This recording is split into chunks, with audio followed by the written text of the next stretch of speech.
Lecture में हम लोगों ने हमारा जो इक्वल इंटरवल था उस पर रिलेटेड जितने भी क्वेश्चंस थे हमने प्रैक्टिस किए। आज हम लोग अनइक्वल इंटरवल के लिए डिस्कस करेंगे। तो उसके लिए बेसिकली जो फॉर्मूला फॉलो होता है वो आपके पास, तो फ्रेंड ये बेसिकली फार्मूला है जिस फार्मूला का याद होना आपके लिए बेहद ज़रूरी है। अगर आप अनइक्वल इंटरवल के सॉल्यूशन को प्रॉब्लम को सॉल्व करना चाहते हैं तो y ऑफ x दिया है x-x1 x-x2 x-x3 x-x4 divided by x0-x1 x0-x2 x0-x3 x0-x4 and y0।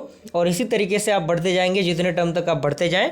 ये आपको ध्यान रखना है ज़्यादातर कि यहाँ पे 0 होगा, नीचे 1 होगा, फिर 2 होगा, इसी तरह से अगला टर्म होगा तो उसमें x3 रहेगा, उसमें से सारी टर्म्स आपके माइनस होंगे। आइए हम डायरेक्टली एग्जांपल के द्वारा समझते हैं। तो फ्रेंड क्वेश्चन आपका कह रहा है कि गिवन वैल्यू यानी यहाँ पे आपका एक वैल्यू दिया हुआ है, उस वैल्यू को आपको f ऑफ 9 पे वैल्यू को फाइंड आउट करना है कि फंक्शन 9 पे आपका वैल्यू कितना होगा। x आपका दिया हुआ है 5, 7, 11, 13 एंड 17।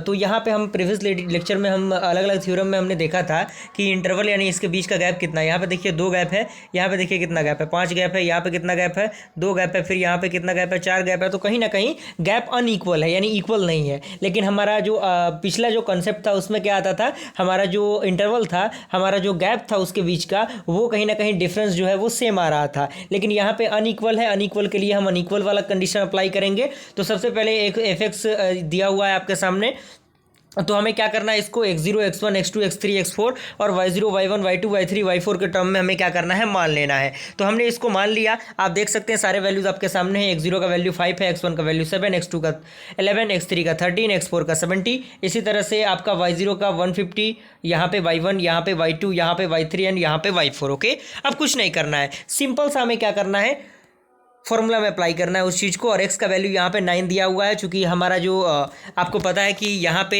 f ऑफ 9 कहने का मतलब है कि जहाँ जहाँ x है वहाँ पे 9 आपको पुट करना है। तो हमने उसको अप्लाई किया और by the help of formula हमने इस फार्मूला की जगह पे इस वैल्यू को पुट किया। तो जहाँ जहाँ आपका x दिख रहा है वहाँ वहाँ क्या होगा, 9 पुट हो जाएगा और बाकी x1 x2 x3 x4 और y1 y2 y3 y4 के वैल्यू को आप बखूबी जानते हैं जो कि हमारा ये सामने दिया हुआ है। अब कुछ नहीं करना, डायरेक्टली फार्मूला पे आपको अप्लाई करना है फार्मूला पे। और जैसे ही आप फार्मूला पे अप्लाई करके इस इक्वेशन को सॉल्व करेंगे तो y ऑफ x यानी 9 पे जो आपका वैल्यू होगा वो आपका कितना आएगा, 810 आ जाएगा। ओके, तो सिंपल सा कैलकुलेशन है, कोई दिक्कत परेशानी इसमें आपको नहीं होगी।